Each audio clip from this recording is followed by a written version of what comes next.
The fact that our electricity bill doubled because we got one AC installed is kind of crazy.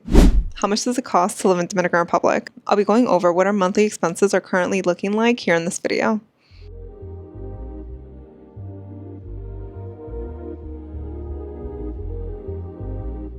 A couple of months ago, I did a similar video showing you what our bills were looking like, and today I'm going to give you an updated version. But if you haven't seen the first video, make sure to check it out. I'm going to start off by talking about our groceries.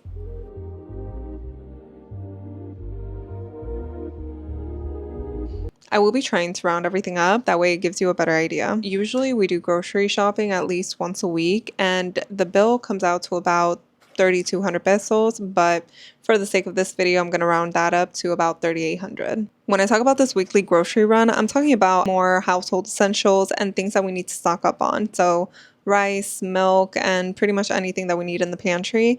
But I have been getting better at not picking that many American brand items, and it has helped us save a good amount of money. I do give my son one non-negotiable that he can pick from the grocery store, and it's usually his favorite cereal that he picks.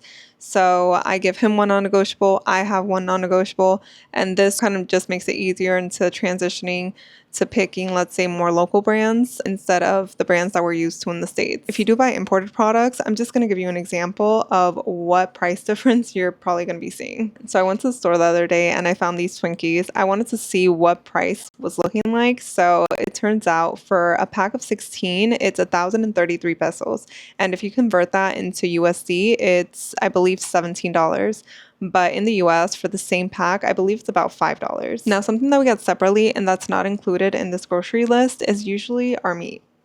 And the reason why is because we order it daily from the local carniceria. The way that you order it is letting them know the price amount that you would want of a specific meat. So my mom usually orders 200 pesos of chicken, bistec, or pretty much any type of meat that we want to eat that day. She likes to cook it fresh and she doesn't really like freezing any meat, so this is why we do it that way. They also offer delivery, which makes it super convenient because they just come right to our door. Rounding it up for the meat, if we order 200 pesos worth of meat every single day for 6 days out of the week, it's going to be 1,200 pesos weekly and 4,800 pesos monthly. So converting that to USD, it's about $80 monthly on just meat. I do sometimes buy the fruit and vegetables at the grocery store as well, but I do like to go to the market to get them there instead because I do get more options.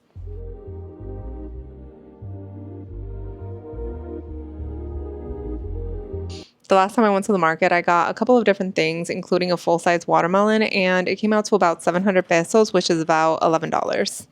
And again, I am rounding most of these things up, that way you can get a better idea of what expenses can look like. Now that I've given you a little bit more of an idea of what grocery looks like, next thing I'll be sharing is our electricity bill. If you haven't seen the first video I posted about our expenses, make sure to check that out because you can kind of get an idea of what has been changing. And one of those changes has been our electricity bill. In the first video, I did mention that we didn't have any ACs installed at the moment, so that's why our electricity bill was so low, but we recently just had one installed and it doubled in price. Our most recent electricity bill came out to 2,794 pesos, which converting to USD is about $44. We only have one AC at the moment. It's getting to be a little bit cooler outside, so I don't believe that we need to turn it on as often, but I only turn it on those very hot days or during the night when I want the room to get a little bit cooler. Other than that, it does stay off for most of the day. Something that does stay on all day, every day is our fans. So we do have ceiling fans in every single room, including the living room, and we never turn them off. Now that we covered electricity, we're going to move on to internet. Our internet bill has been the same, and we do have our internet and cable with Claro, and we're currently paying 2,645 pesos, which is $43 monthly. And of course, something I believe is very important to always mention is our health insurance. So as I have previously said, our health insurance is with Universal. We pay 12,000 pesos monthly, which rounding that up is about $200, and that covers me and my 2 kids. It's one of the most important, if not the most important thing to do your research on and pick the best plan that suits you and your family. Now getting into some different expenses like our gas bill for our stove, how much we usually spend on gas for our car, and giving you a price range for rent. We do have a gas stove and the bill came out to 687 pesos, which is definitely not bad. It's about $10 to $11. We have an SUV and it's definitely not the most economical when it comes to the gas because it usually takes about 7,000 pesos to fill up the gas tank. That's $110 to $112. I would say the good thing is that Jarabacoa is very small, so I pretty much get everywhere I need to be within 5 minutes. The only time I take longer trips is if I ever need to go to the capital or Santiago for any reason. So with that being said, I only fill up the gas tank about twice a month. In order to wrap up, the last expense I'll be talking about is school. We did end up paying for the entire year instead of doing monthly payments just because we wanted to have that taken care of and not have to worry about it monthly. Right now, we only have our oldest going to school, and his tuition was 109,000 pesos. Converting that to USD is about $1,800. And again, that's for the entire school year.